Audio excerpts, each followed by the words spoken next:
అవే కాంతం గీ ఆండల్లో వేయలేటవని కనిపిస్తూనే లేరు. నీకేమన్నా తెలుసా గిన్నెద్దులా? అల్లు వాళ్ళ బిడ్డ తనకు వేరటనే 6 నెలల దాకా రారట. నాకు పక్కింటి అవ్వ చెప్పే. గట్నా? నాకు పొద్దు పోతలేదే. గాండలు అయ్యి ఉంటే ఏదోటి కొట్లాట పెట్టుకునేటోడిని, మంచిగా పొద్దు పోయేది. ఇప్పుడు పొద్దు పోతలేదు నాకు. అవునయ్యా, నాకు కూడా గట్లనే ఉంది. ఆండలం ఉంటే షీటికి మాటికి కయాన్ని కాలు దుయ్యేదాన్ని. ఇప్పుడు నాకు గిట్ట పొద్దు పోతలేదు అసలుకే. పిట్టలు కోళ్ళను కూడా తీసుకుపోయారాయే. అవునయ్యా, సప్పు లేదు కదా, అన్నిటిని తోలుకుపోయినట్టున్నారు. సరేది.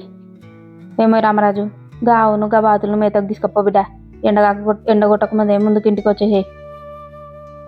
గట్నే అయ్యా. ఏమే సుజాత?